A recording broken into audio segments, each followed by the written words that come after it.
Olá, amores e amoras. Estou de volta. Que tal fazermos a correção do livro de história, iniciando na página 63? Então, vamos lá, turminha. Peguem o livro de história, abram na página 63, que nós vamos iniciar a nossa correção, tá bom? Peguem lápis e borracha para corrigir qualquer coisa que tiver errada, tá bom? Então, vamos lá. Comunidades virtuais. Uma comunidade que se destaca atualmente é a internet. Ela aproxima quem vive em lugares distantes, pois, por meio dela, as pessoas podem conversar e dividir informações umas com as outras, em qualquer lugar do mundo. Essas comunidades vêm crescendo cada vez mais, uma vez que as redes sociais já fazem parte do dia a dia das pessoas no mundo inteiro. Através dessas redes e com o maior uso de aparelhos celulares e computadores, a comunicação pode ser feita de forma rápida e fácil, unindo pessoas com interesses semelhantes. Aparece aí no livro de vocês uma imagem de um casal de idosos com um notebook e a imagem de uma pessoa com uma criança. Está escrito assim: as chamadas de vídeo feito por meio de computadores ou smartphones facilitam o contato entre pessoas que moram longe, diminuindo as distâncias. Agora, mais do que nunca, né, turminha? Nós estamos vendo com a quarentena que as comunidades virtuais, elas estão cada vez mais presentes na nossa vida, como é o nosso caso agora, que a gente está muitas vezes estudando através de comunidades virtuais. Então, vamos lá para a primeira questão? 1. A internet compõe um tipo de comunidade. Por que a internet é um tipo de comunidade? Primeiro, porque distancia pessoas que moram próximas umas das outras. Essa não é a resposta correta, então você não vai marcar. A segunda diz assim: une pessoas de diferentes lugares com interesses semelhantes. Se você marcou essa, é a resposta correta. A última dizia assim: dificulta a comunicação de pessoas que moram longe umas das outras. Essa questão também você não ia marcar, tá bom, galerinha? Só a segunda. Então, vamos virar agora para a próxima página, página 64, onde tem a questão 2. Que benefício o uso da internet trouxe para a vida das pessoas? Então, o que aconteceu de positivo que a internet veio e trouxe para essas pessoas? Então, vamos lá. Uma das alternativas que você poderia escrever era assim, ó.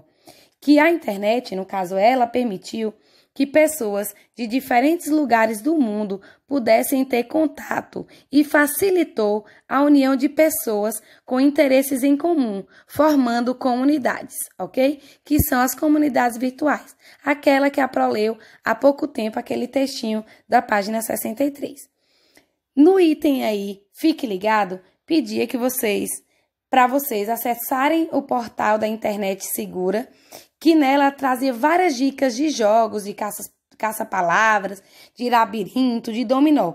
E vocês deveriam escolher um desses, ou todos, se vocês preferissem, e realizassem o jogo. Tudo bem? Tenho certeza que vocês realizaram e devem ter adorado fazer joguinhos, né? Porque eu sei que essa turminha é retada e adora jogar, adora brincar e adora se divertir.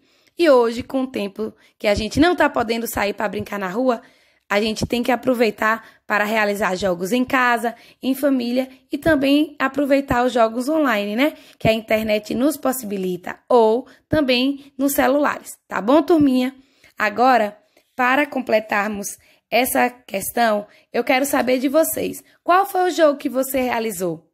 Ah, você vai me responder, sabe como? Na nossa próxima aula do Zoom, eu vou querer saber quais são os jogos que vocês estão fazendo com família e estão se divertindo. Tá bom, galerinha? Então, vamos fazer o seguinte. Vamos agora para a página 66 e iniciarmos a correção. Olha o que diz o texto. São esses vestígios que nos permitem conhecer o modo de vida de algumas comunidades tradicionais, como as comunidades indígenas e quilombolas. Com o tempo, muitas mudanças ocorreram no ambiente onde essas comunidades viviam e, por esse motivo, elas foram desaparecendo. O risco de algumas comunidades desaparecerem é uma preocupação também hoje em dia. É muito importante pensar na preservação e no respeito às comunidades tradicionais, buscando meios de mantê-las na sociedade. Então, esse pequeno texto, ele fala um pouco sobre a valorização das comunidades, ok? Então, vamos para o questionário. Agora é com você. Questão 1. Por que os vestígios são importantes para contar a história de uma comunidade? Marque X nas alternativas corretas. A primeira palavra. Porque nos permitem conhecer o modo de vida das comunidades. Quem marcou essa está correta. A segunda falava, porque nos permitem descobrir quando as comunidades vão desaparecer. Essa vocês não vão marcar. A terceira dizia assim, porque preservam a história das comunidades. Essa está correta. A terceira vocês vão marcar. A quarta dizia assim, porque mudam o passado das comunidades. Essa última questão vocês também não vão marcar. Vocês só estava correta as questões. A primeira, então você marcava um X, assinalava a primeira frase. A segunda está errada. A terceira está correta e a última está errada. Tá bom, galera? Agora vocês já sabem um pouquinho sobre a importância dos vestígios para o conhecimento das comunidades. Agora vocês vão fazer o seguinte, vocês vão avançar para a página 68, que diz assim: existe algum objeto que seja marcante para a história da sua escola? Para descobrir, pesquise com seu professor, diretor ou outro membro da comunidade escolar e registre o que descobriu nas linhas abaixo. Eu me lembro que eu postei para vocês esse objeto e um áudio da Procinara explicando sobre esse objeto. Foi até um globo terrestre que a Procinara recebeu de presente, que até a língua não é na nossa língua, não é em português. Ele veio no francês, porque ele foi trazido do Canadá de presente para a escola no primeiro ano da fundação da Jardim Escola Criação. Então, por isso, ele é um objeto muito importante e guardado com muito carinho e estima pela Procinara e por todos nós, família Jardim Criação. Agora vamos para a questão 2. As fotos a seguir são de uma comunidade quilombola que vive há muitos anos, onde hoje é o Tocantins, em uma região conhecida como Jalapão. Elas mostram o processo de produção de artesanato que garante o sustento dos membros dessa comunidade. Aí aparece no livro de vocês, galerinha, 4 imagens. Tem a primeira imagem de um senhor. Na segunda imagem, eles estão colhendo. Na terceira imagem, já está começando o processo de produção do objeto em palha. E na última, que é a imagem 4, já tem o objeto praticamente concluído e finalizado. Então, aqui mostra uma atividade que é típica de uma comunidade quilombola. Lembra que nós estudamos sobre comunidades quilombolas? Que são aquelas pessoas que são descendentes, são parentes próximos dos negros que vieram para trabalhar aqui no Brasil. Então, com relação a essa questão 2, tem algumas perguntinhas. Vamos lá? Ela está na página 69. Diz assim: a partir dessas imagens, que aí nós temos nessa página 69, a imagem 5 e a imagem 6, que já são os produtos feitos com palha e os produtos sendo expostos para serem vendidos. Diz assim na letra A: a partir dessas imagens, podemos conhecer um pouco do modo de vida dessa comunidade quilombola. Por isso, podemos chamar essas fotos de: elas são obras de arte? Não vai marcar. Elas são vestígios? Sim, você vai marcar vestígios. Elas são figurinhas? Não, você não vai marcar figurinhas. Agora nós vamos para a letra B. A produção desse artesanato é uma característica da região. As cestas, como exemplo aí na imagem 5, são feitas a partir da colheita. Olha lá na imagem 2, do capim dourado, e depois são colocados à venda, como na imagem 6. Marque um X em atitudes que você considera importante para a preservação desse tipo de conhecimento. Aí tem, primeiro item, ensinar para os filhos o modo de produção desse tipo de artesanato. Essa resposta está correta?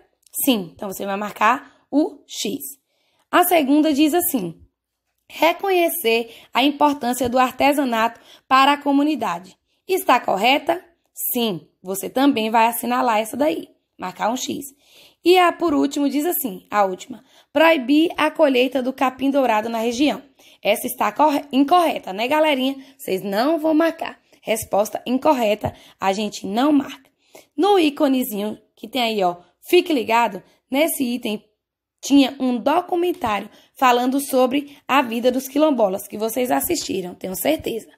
Agora, nós vamos para a página 74. Na página 74, a gente já muda de assunto. A gente já começa a falar sobre os idosos. Olha o que é que esse textinho vem dizendo. Os idosos já viveram vários anos e possuem diversas experiências de vida. Eles também observaram muitas mudanças. Alguns deles, por exemplo, viram as mudanças na forma de se comunicar. Então, antigamente, as pessoas costumavam fazer o quê? Enviar cartas para quem morava longe. Hoje, nos comunicamos rapidamente por meio da internet. Além das experiências de vida, os idosos também guardam memórias sobre o passado. Eles sabem como eram os lugares, como as pessoas se vestiam, como elas iam de um lugar para o outro, ou como as crianças se divertiam. Por isso, conversar com os idosos é um dos modos de aprender e conhecer melhor a sua história. Os idosos podem nos ensinar diversas coisas, a partir das experiências de vida que possuem. Então, vamos lá. Agora é com você. Vamos ver se vocês responderam corretamente? Número 1. Você pode aprender com os idosos porque eles. A prova vai dar uma sugestão de resposta. Porque eles guardam memórias sobre o passado. Então, os idosos têm memórias sobre o que aconteceu no passado. Eles têm muitas experiências de vida, muita coisa para nos ensinar sobre a vida. E eles viram muitas coisas mudarem. Então, ele imagine aí na época do seu avô, que não tinha o tanto de tecnologia e o tanto de coisa que já mudou daquela época para cá. Então, os idosos têm sim, galerinha, muita coisa para nos ensinar. Vamos para a questão 2. Escreva algo que você aprendeu com um idoso. Essa aí era uma resposta pessoal, tá bom, turminha? Eu, por exemplo, aprendi várias histórias. Então, vamos lá agora para a página 75. Os idosos nas comunidades indígenas. Em geral, a função dos idosos nas comunidades indígenas é ensinar os mais novos atividades como a pesca, a caça e a produção de remédios, utilizando folhas e frutos da natureza. Eles também ensinam sobre as comemorações de datas especiais para a comunidade indígena. Eles ensinam a fazer as pinturas no corpo e o que tudo isso significa, além de contar as histórias sobre a aldeia, contribuindo para transmitir e preservar a tradição de sua etnia. Os idosos indígenas têm essa função. Olha que interessante. Por serem mais velhos, os outros membros da comunidade acreditam que eles possuem experiência de vida e conhecimentos para compartilhar. Entre os indígenas Guarani, espalhados por toda a cidade de São Paulo, o idoso pode ser chamado de ancião. Então, o idoso lá na tribo indígena Guarani é chamado de ancião. Ele orienta e aconselha os membros da sua comunidade e conta sobre o passado de sua etnia, do seu povo. Por meio de conversas, ele ajuda as crianças e os jovens indígenas a aprender sobre o mundo, além de orientar a tribo em decisões importantes. Tá vendo, galerinha, como os anciãos são bem tratados lá na tribo indígena, os nossos idosos? Então, vamos lá para a questão 1. Qual a função dos idosos nas comunidades indígenas? Então, resposta correta. Ensinar os indígenas mais novos a pescar, a caçar, a fazer as pinturas do corpo, ajudando a preservar a tradição da sua etnia. Então, respondeu corretamente quem respondeu mais ou menos como a Pro colocou. Não precisa ser com as mesmas palavras. 2. O idoso da comunidade Guarani também pode ser chamado de... Então, a Pro até frisou isso quando estava fazendo a leitura do texto. Então, lá na tribo Guarani, por exemplo, o idoso, ele é chamado de ancião. Ok, galerinha? Então, tenho certeza que vocês não vão mais se esquecer sobre as questões dos indígenas e como eles tratam os idosos naquela tribo. Tá bom, galerinha? Então, vou ficando por aqui. Um beijão da Propoli. Tchau, tchau, amores e amoras. Até a próxima, galera.